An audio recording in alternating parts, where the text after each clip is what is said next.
हिमाचल प्रदेश में बारिश और बाढ़ का कहर बरकरार। पिछले 4 दिनों में 71 लोगों की मौत। हिमाचल प्रदेश में बाढ़ और लैंडस्लाइड से 10,000 करोड़ की संपत्ति का नुकसान। 24 जून से लेकर 16 अगस्त तक 327 लोगों की मौत। हिमाचल के शहरी और ग्रामीण शिमला में भी आज सभी स्कूल और आंगनवाड़ी बंद। बाकी जिलों में आज से स्कूल खुलेंगे। शिमला का सबसे पॉश और महंगा इलाका हिमलैंड डेंजर जोन घोषित। रिहायशी कॉम्प्लेक्स को खाली करवाया गया। रिहायशी कॉम्प्लेक्स के जिस पहाड़ पर बनने की बात आई है उसके नीचे लैंडस्लाइड हुई है। 1.5 करोड़ के फ्लैट वाले कॉम्प्लेक्स पर मंडराया गिरने का खतरा। मंडी के शिलाकीपड़ गांव से 3 बार फटा बादल। मलबे से कई घर ध्वस्त, फसलें तबाह। मंडी में लगातार बारिश से हालात खराब। लैंडस्लाइड से मंडी मनाली नेशनल हाईवे पर दिखा बर्बादी का आलम। रुद्रप्रयाग के मदमेश्वर घाटी में फंसे लोगों को निकालने का अभियान जारी। हेलीकॉप्टर से लोगों को बाहर निकाला जा रहा है। कांगड़ा में पौंग डैम से छोड़े गए पानी से बाढ़ के हालात। एयरफोर्स ने हेलीकॉप्टर्स के जरिए 780 लोगों को बाहर निकाला।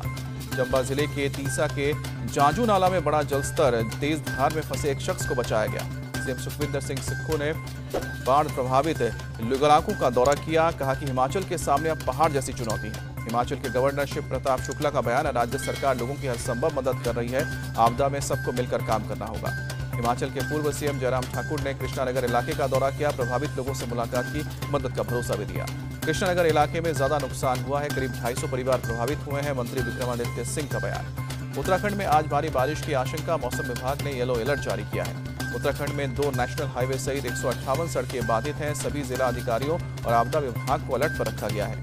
पंजाब के डेरा बस्सी में घग्गर नदी का बड़ा है जलस्तर। पानी के तेज बहाव में बह गया पुल। डाकुली और डेरा बस्सी को जोड़ने वाला पुल बहा। लोगों को हो रही है परेशानी। पुल के मरम्मत का काम शुरू। प्रशासन खागर के आसपास के गांव को खाली करा रही है। नदी का जलस्तर बढ़ने से कई इलाकों में बाढ़ के हालात बने हैं। हिमाचल प्रदेश में लगातार बारिश की वजह से घग्गर नदी उफान पर। पुल टूटने से यातायात ठप। पंजाब के गुरदासपुर और होशियारपुर में बारिश के बाद बाढ़ जैसे हालात। खेत से लेकर रिहायशी इलाकों में पानी घुसा। मेरठ के हस्तिनापुर पहुंचे प्रशासनिक अधिकारी। बाढ़ प्रभावित गांव का दौरा किया। लोगों की समस्याओं को लेकर चर्चा हुई। गांवों में स्वास्थ्य विभाग की टीम भी पहुंची। लोगों के बीच बांटी गई दवाइयां। बाढ़ से निपटने के लिए उपायों पर भी लोगों से बातचीत हुई है। दिल्ली में बीजेपी चुनाव समिति की बैठक में 5 राज्यों में चुनाव पर मंथन हुआ। लोकसभा चुनाव की रणनीति पर भी चर्चा की गई। बीजेपी केंद्रीय चुनाव समिति की बैठक में 5 राज्यों से मिल रहे फीडबैक पर हुई है चर्चा। पीएम मोदी, जेपी नड्डा और अमित शाह सहित कई बड़े नेता मौजूद रहे। बीजेपी केंद्रीय चुनाव समिति की बैठक 4 घंटे तक चली। बैठक में मध्य प्रदेश और छत्तीसगढ़ पर भी हुई विशेष चर्चा। छत्तीसगढ़ को ए, बी, सी और डी कैटेगरी में बांटा गया है। कैटेगरी बी और सी और डी की 27 सीटों पर हुई चर्चा। उम्मीदवारों के पैनल पर भी डिस्कस हुआ। सीएम अशोक गहलोत ने कांग्रेस नेता राजेश पायलट को बताया वायुसेना का वीर पायलट। कहा कि उनका अपमान करके बीजेपी वायुसेना के बलिदान का अपमान कर रही है। राजेश पायलट पर अमित मालवीय की टिप्पणी के खिलाफ सीएम गहलोत ने किया सचिन पायलट का समर्थन। कहा कि पूरे देश को इसकी निंदा करनी चाहिए।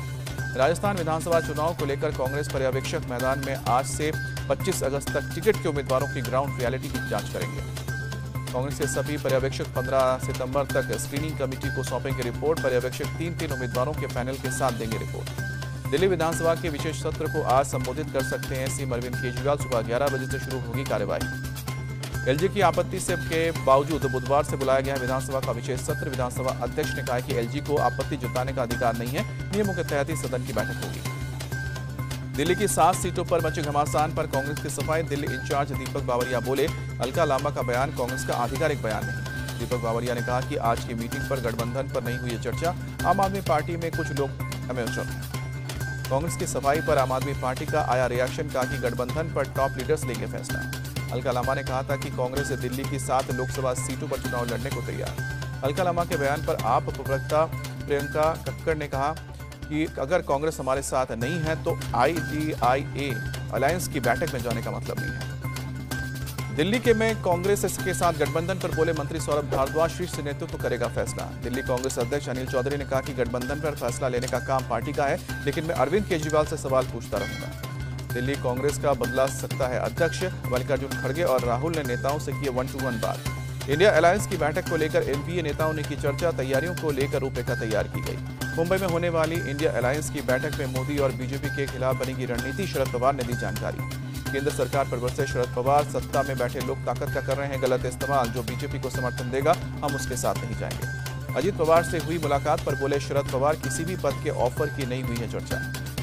शरद पवार इंडिया गठबंधन के फेविकॉल हैं। उनके खिलाफ हो रही है साजिश। पवार गुट के विधायक जितेंद्र आव्हाड का बयान। जितेंद्र आव्हाड ने सभी अटकलों पर लगाया विराम। कहा कि शरद पवार कहीं नहीं जा रहे हैं। वो एमपी और इंडिया के साथ हैं। एनसीपी नेता सुनील तटकरे का बयान, शरद पवार ही हमारे नेता हैं, संगठन को मजबूत करने को लेकर पार्टी प्रतिबद्ध। शरद पवार बड़े नेता, उन्हें लेकर कांग्रेस में नहीं, जनता के मन में है भ्रम। महाराष्ट्र प्रदेश कांग्रेस अध्यक्ष नाना पटोले ने कहा। कांग्रेस के अध्यक्ष नाना पटोले का दावा, अलायंस के साथ कांग्रेस के 42। आज शरद पवार भीड़ में एक बड़ी रैली करने जा रहे हैं। एनसीपी ने बड़ी संख्या में लोगों को आने की अपील की है। मुंबई में अजित पवार ने अपने मंत्रियों के साथ की मीटिंग, शरद पवार की भीड़ में होने वाली रैली रही मुद्दा। अजित पवार भी भीड़ में कर सकते हैं जनसभा, 27 अगस्त को हो सकता है प्रोग्राम, बैठक में हुआ फैसला। यूपी के गोरखपुर में मनाया गया निषाद पार्टी का फाउंडेशन डे, कार्यक्रम में कई नेताओं को सम्मानित किया गया। मणिपुर हिंसा के मामले में जांच राज्य पुलिस ने सीबीआई को सौंपी। सीबीआई ने 11 एफआईआर दर्ज कर जांच शुरू की। सीबीआई ने हिंसा के मामले की जांच के लिए 53 ऑफिसर्स नियुक्त किए हैं। डीआईजी रैंक के 3 ऑफिसर भी जांच में जुटे।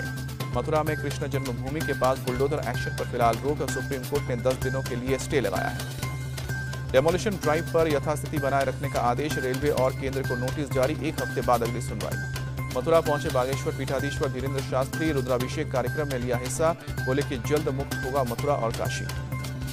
जम्मू कश्मीर के उधमपुर में यात्रियों से भरी मिनी बस पलटी, हादसे में 13 लोग घायल हुए। तेलंगाना के वारंगल में एक हॉस्पिटल में लगी आग, फायर ब्रिगेड की टीम ने आग पर काबू पाया। हॉस्पिटल के ऑपरेशन थिएटर में लगी थी आग, अस्पताल में भर्ती 12 मरीजों को सुरक्षित बाहर निकाला गया। त्रिपुरा में अस्पताल में फंसा लिफ्ट, मरीजों और परिजनों के बीच मची अफरा तफरी। लिफ्ट से कूदकर निकल के लोग बाहर आए, लिफ्ट में कई महिलाएं भी फंसी। यूपी के अलीगढ़ में पति ने की पत्नी की गोली मारकर हत्या, घटना के बाद पति फरार। पुलिस के मुताबिक पति पत्नी के बीच काफी दिनों से चल रहा था झगड़ा, दोनों ने 10 साल पहले की थी लव मैरिज। यूपी के नोएडा में कार चोर गिरोह पर पुलिस ने कसा शिकंजा, 2 कार चोर गिरफ्तार हुए। एमपी के सतना में 5 साल की नाबालिग से बलात्कार, पुलिस ने आरोपी को गिरफ्तार किया। राजस्थान के कोटा में कोचिंग के छात्र ने किया सुसाइड, घर के वेंटिलेशन में फंदा लगाकर आत्महत्या की। बिहार के गया का रहने वाला था छात्र, पुलिस ने मौके पर पहुंचकर डेड बॉडी को पोस्टमार्टम के लिए भेजा। चंद्रयान 3 के लिए आज का दिन अहम, इसरो दोपहर 1:08 पर चंद्रयान 3 के प्रोपल्शन मॉड्यूल को विक्रम लैंडर से अलग करेगा। प्रोपल्शन मॉड्यूल से अलग होने के बाद विक्रम लैंडर खुद तय करेगा चांद का सफर, चांद से न्यूनतम दूरी 30 किलोमीटर रह जाएगी। इसरो के पूर्व साइंटिस्ट स्वामी अन्नादुरई ने जताई उम्मीद, देशवासियों के लिए 23 अगस्त खुशी का दिन होगा, चंद्रयान 3 की सही लैंडिंग होगी। पाकिस्तान में अल्पसंख्यकों पर कट्टरपंथियों का हमला जारी, पंजाब प्रांत के फैसलाबाद में कट्टरपंथी मुस्लिमों ने एक चर्च पर हमला किया। कट्टरपंथी भीड़ ने चर्च में जमकर तोड़फोड़ की, फिर आग के हवाले किया। एक ईसाई युवक पर लगाया गया ईश निंदा का आरोप। कट्टरपंथियों ने ईसाई युवक की तुरंत गिरफ्तारी की मांग की, पुलिस ने ईश निंदा का केस दर्ज करके युवक की तलाश शुरू की। पाकिस्तान के कराची में ईसाई समुदाय ने किया विरोध प्रदर्शन, चर्च पर कट्टरपंथी संगठनों के हमले का विरोध किया। फैसलाबाद के चर्च ने ईश निंदा के आरोप से किया इनकार, कहा कि चर्च की जमीन पर कब्जा करने और ईसाइयों को भगाने के लिए लगाए जा रहे हैं झूठे आरोप। लीबिया की राजधानी त्रिपोली में 2 विरोधी गुटों के बीच हिंसक झड़प, अब तक 45 नागरिकों की मौत।